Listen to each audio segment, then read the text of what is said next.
15. Tetangga masa kecil. Sekarang aku ingat, kalau nama yang Raka sebut tadi adalah tetangga masa kecilku. Apa mungkin orang yang sama? Saat SD kelas 6, tetanggaku tersebut mengaku pindah keluar kota karena papinya mendirikan perusahaan di sana. Mereka akhirnya menjual rumah yang sekarang ditempati Tania, sahabat karibku. Jika benar Clara yang Raka maksud adalah tetanggaku, apa ia tidak mengenaliku lagi? Ya, mungkin wajar kalau seandainya ia tidak ingat lagi dengan wajahku. Karena sejak keluarganya pindah keluar kota, kami tidak pernah berkomunikasi lagi. Akan tetapi, aku berharap kalau Clara yang sedang berbicara di telepon dengan Raka bukan sahabat masa kecilku. Aku harus membuang jauh-jauh pemikiran yang mengganggu hatiku. Aku yakin kalau Clara yang aku kenal bukan seseorang yang ambisius hingga berani mengirim pesan aneh. Dia Clara, wanita yang terobsesi pada saya, ucap Raka setelah mematikan telepon. Apakah dia yang mengirim pesan pada saya? Tanya aku penasaran. Iya, tapi kamu gak perlu takut atau khawatir. Saya pastikan kalau dia tidak akan mengganggumu lagi. Aku merasa lega mendengar ucapan Raka. Baik, Pak. Makanya udah? Tanya Raka. Mungkin karena ia melihatku menutup sendok dan garpu di piring. Udah, Pak. Bapak gimana? Saya juga udah kenyang.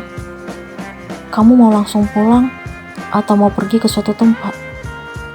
Pertanyaan apa itu? Mungkin kalau aku tidak merasa canggung saat berada di dekatnya, aku masih ingin bersamanya. Namun, untuk saat ini aku lebih memilih pulang saja. Pulang saja, Pak. Aku pun memberikan jawaban. Ya udah, saya antar sekarang. Kami pun menuju parkiran setelah Raka melakukan pembayaran ke meja kasir. Setelah itu, kami meninggalkan tempat itu. Kini, mobil Raka kembali membelah jalanan menuju rumah orang tuaku. Aku benar-benar menikmati kebersamaan kami hari ini. Aku sangat ingin menceritakan apa yang kurasakan saat ini kepada Tania. Aku dan dirinya sudah seminggu lebih tidak saling bertukar cerita. Apa kamu akan tetap ngajar setelah kita nikah nanti? Raka membuka pembicaraan. Aku deg-degan mendengar kata menikah. Apa mungkin karena pendekatan kami sangat singkat hingga akhirnya sekarang menjadi calon suami istri? Terus terang, sejak dulu saya ingin jadi guru. Tapi jika Bapak merasa keberatan kalau saya ngajar, saya akan mundur. Aku ingin menjadi istri yang menghargai keputusan suami nanti. Kadang aku tidak habis pikir, karena secepat ini membuka hati untuk kembali mencintai seseorang. Entah kenapa aku merasa sangat nyaman ketika berada di dekatnya. Aku sangat ingin meluahkan perasaanku dan berterima kasih kepadanya karena telah hadir pada saat yang tepat dalam hidupku. Saya tidak akan pernah melarang apa yang menjadi keinginan wanita yang saya cintai. Kamu boleh tetap mengajar jika memang itu yang terbaik. Aku kembali terharu mendengar kalimat romantis dari mulut Raka. Ya Tuhan, saat ini aku merasa menjadi wanita yang paling beruntung. Terima kasih, Pak. Kamu tidak perlu berterima kasih. Kamu berhak melakukan yang membuatmu bahagia. Sudah cukup kesedihan yang kamu rasakan karena perbuatan dia. Aku sangat tahu siapa yang Raka maksud. Siapa lagi kalau bukan Mas Arga. Laki-laki itu yang telah membuatku merasa paling menderita. Namun itu dulu, tidak dengan sekarang. Saya juga berterima kasih karena Bapak telah memilih saya untuk menemani hidup Bapak. Semoga hubungan ini membawa kita pada kebahagiaan. Aku juga sangat mengharapkan itu. Aku merasa makin terbuka untuk mengatakan apa yang kurasakan dan pikirkan kepada Raka. Aku berharap agar ia menjadi laki-laki terakhir yang kucintai. Aku tidak kuasa jika kegagalan kembali menghampiriku. Sudah cukup luka yang aku rasakan karena perbuatan Mas Arga. Hari ini Minggu, aku menyempatkan waktu berduaan bersama Tania ke mall yang ada di kota ini. Kami sengaja memilih kafe untuk bersantai sambil menikmati menu yang dihidangkan. Tania juga meminta izin kepada Al, kekasihnya, karena tidak dapat menikmati weekend bersama kali ini. Aku turut bahagia lihat kamu bahagia, Nay. Tania membuka pembicaraan sambil menikmati spaghetti favoritnya. Terima kasih, Tan. Aku juga gak nyangka secepat ini menemukan pengganti Mas Arga. Aku mengatakan apa yang kurasakan kepada Tania. Kapan kamu kenalin dia ke aku? Udah dilamar, tapi baru kasih info. Tania mengernyitkan dahinya. Sorry, Tan. Aku juga gak nyangka kalau dia dan keluarganya tiba-tiba datang melamar aku. Aku kirain hanya berkunjung untuk silaturahim. Aku tidak mengundang Tania saat acara lamaran karena kenyataannya kejadian itu benar-benar di luar dugaan. Iya deh, yang penting kamu bahagia. Oh ya, kapan acara nikahnya?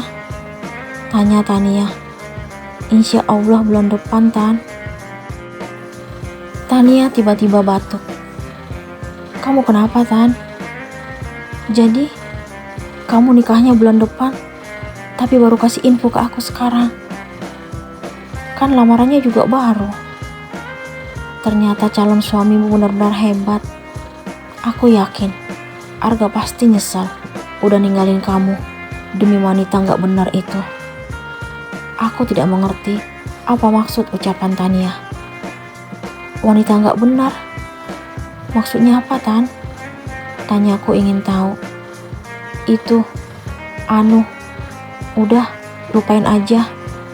Tania seolah-olah menyembunyikan sesuatu dariku. Selama ini, aku sangat tahu kalau Santi dan Tania pernah menjadi sahabat dekat. Namun, hubungan mereka mulai renggang ketika Santi mencoba mendekati Al. Itu yang Tania ceritakan kepadaku. Ia merasa kalau Santi ingin merebut kekasihnya. Sejak kejadian itu, Tania memilih menjauh dari Santi, dan ia juga mengingatkan Al agar tidak merespon wanita itu. Apa mungkin Tania mengatakan Santi sebagai wanita tidak benar karena pernah melukai hati dan perasaannya? Atau memang karena ada hal lain? Aku mencoba kembali bertanya tentang maksud ucapan Tania tadi, tetapi ia tetap mengelak. Kenapa sahabatku itu tiba-tiba merahasiakan sesuatu dariku? Padahal selama ini kami selalu terbuka dalam berbagai cerita, suka maupun duka. Iya deh, gak apa-apa.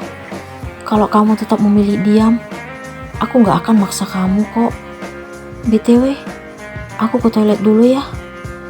Aku tidak ingin membebani Tania dengan pertanyaanku. Akhirnya, aku pun memilih menjauh sejenak untuk berpikir. Saat menuju toilet, aku tidak sengaja bersentuhan dengan seseorang hingga ponsel dalam genggamanku terjatuh. Aku segera meraih benda itu untuk memastikan apakah kondisinya baik-baik saja atau tidak. Ternyata masih aman. Maaf, saya tidak sengaja, ucap seorang wanita yang kini berdiri di hadapanku. Iya, gak apa-apa. Aku berusaha tersenyum, walaupun sedikit kecewa karena ia berjalan tidak hati-hati. Kamu Kanaya kan? Aku sangat terkejut karena ia mengenaliku. Iya, maaf, Mbak siapa? Aku benar-benar tidak mengenalinya. Ternyata kamu tetap cantik seperti dulu, bahkan lebih. Pantas saja jadi cewek idola dulu saat kita masih SD. Apa? Ia mengenaliku saat masih kecil. Siapa dirinya? Jadi, kita udah kenal sejak SD. Aku makin penasaran. Iya dong. Ini aku, Nay. Clara. Tetangga masa kecil kamu. Juga teman SD kamu. Ini benar-benar seperti mimpi yang menjadi kenyataan. Akhirnya, setelah sekian purnama, aku kembali dipertemukan dengan Clara. Ia yang dulu dan sekarang sangat jauh berbeda. Dandanan dan stylenya bisa dikatakan mentereng. Kamu beneran Clara? Tanyaku untuk meyakinkan. Iya, Nay. Bukannya keluargamu pindah ke luar kota? Aku kesini untuk mengejar pangeranku. Aku tidak mengerti apa maksud Clara. Namun, entah kenapa aku tiba-tiba mengingat wanita yang menelpon Raka dan mengirim pesan kepadaku. Apa mungkin Clara yang dimaksud Raka adalah tetangga masa kecilku? Bagaimana mungkin kami mencintai pemuda yang sama? Apakah Clara tetangga masa kecil kananya yang mengirim pesan kepadanya?